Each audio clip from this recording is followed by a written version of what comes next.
All right, let's get right into it. What if the secret to a truly great AI coding assistant isn't just throwing a bigger model at the problem, but building a weirder architecture?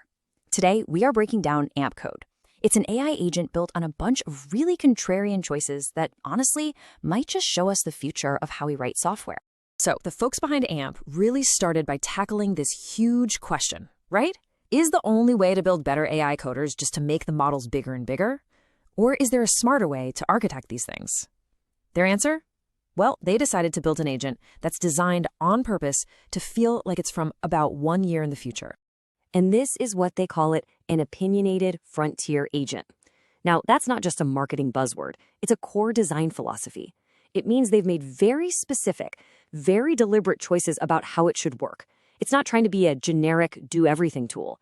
No, every single decision was made to be different, to really push the boundaries of what it means for a human and an AI to write code together. Okay, so to really get why AMP's approach is so unique, we've got to first understand the fundamental challenge that every single AI coding agent faces. You know, when you strip it all away, any AI agent is, believe it or not, surprisingly simple. It's basically just a loop. The model thinks for a second, it calls a tool, gets a result, and then it does it all over again. And that means if you're building one of these things, you really only have 3 main levers you can pull: the model you use, the tools you give it, and the logic of that loop itself. And this right here, this is the massive balancing act every agent has to perform. It's like a tightrope walk. If you tell the agent, hey, go read all these files to understand the project, it can actually run out of memory, its context window, before it even writes a single line of code. But if you don't give it enough context, it gets stuck in what we call a doom loop. It just fails and tries the same dumb thing over and over and over again. So how does AMP get off this tightrope? Well, here's their first big weird idea. They decided to stop thinking about one giant monolithic agent and instead think about a whole team of smaller, specialized sub-agents. The best way to think about this is like subroutines in programming. The main agent is like the boss. It says, hey, you, go figure this specific thing out. That sub-agent then goes off, does all the hard work in its own little bubble, its own context window, and then just comes back to the boss with the final answer. It's brilliant because it protects the main agent's most valuable asset, its memory, its context. And AMP didn't just stop there. They didn't just make generic sub-agents. They built a custom crew of 4 specialists. First up, you've got the Finder. It's a small, super fast agent whose only job is to search the codebase. Then there's the Oracle, the heavy hitter. This is the one you call for really tough debugging or complex planning. You've also got the Librarian, which, you guessed it, goes and fetches info from outside libraries. And finally, the Kraken. This one's a bit experimental, but its job is to do massive code-base-wide refactors, each one a master of its own craft. Now, this whole idea of specialized agents leads us directly to AMP's second huge architectural decision. And this one, well, it flies right in the face of what almost everyone else is doing. Okay, so you know how most AI coding tools today give you this big drop-down menu? Choose your model, GPT-4, Claude, Gemini, right? Well, AMP says that's actually a bad thing. It creates a paradox of choice for you, the user. And more importantly, it means the tool itself can't be deeply optimized for any one model. So AMP's approach is different. It's agent-oriented. The entire system, the whole harness, is custom-built and fine-tuned for a specific model and a specific job. So what does this look like in practice? It means you get 2 main agents to choose from, each for a different way of working. First, there's the Smart Agent. This is your slow, methodical powerhouse, probably running on something like Gemini 3. You give it a big, complicated task, and you just walk away, let it cook.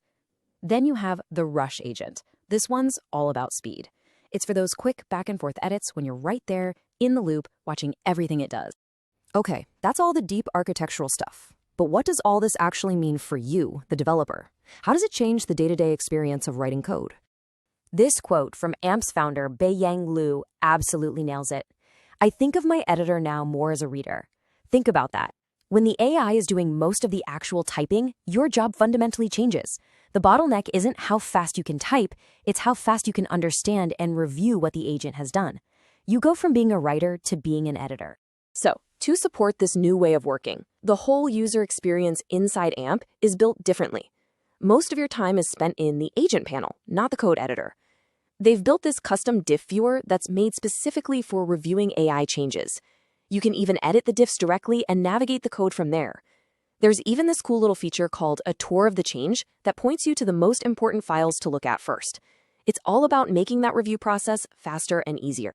And they take that same opinionated philosophy to the command line. They literally built their own terminal UI framework from scratch. The whole point is to give you rich feedback on what the agent is thinking and doing without just flooding your screen with text. And what's really clever is that it uses all the fancy features of modern terminals, but can also scale back and work perfectly fine on older, more basic ones. Okay, but there's a big elephant in the room, right? All this AI power isn't cheap. The models that make these agents work cost a lot of money to run. And that's a massive roadblock for, say, students or anyone just hacking on a side project.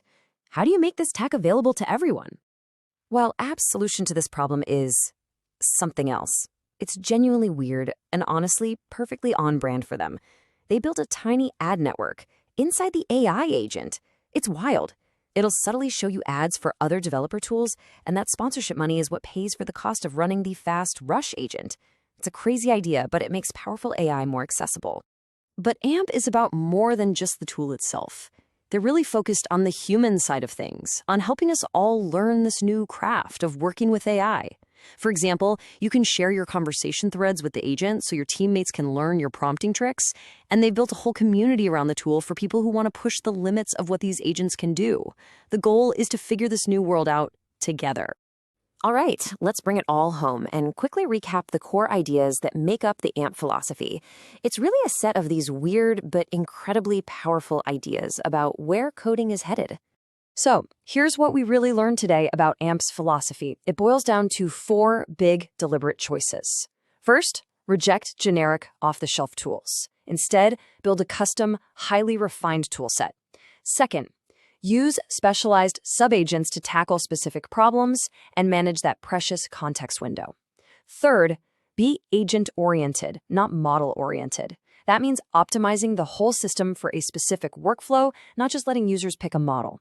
And finally, number 4, you have to redesign the user experience from the ground up for this new world, where our main job is to review code, not just write it. And that really leaves us with this one big question. You see, AMP isn't just another coding tool. It's more like an ongoing experiment. It's an attempt to redefine the craft of software development right before our eyes. And it forces us all to ask, as we and these AI agents learn to work together, what does it actually mean to be a developer in this brand new world?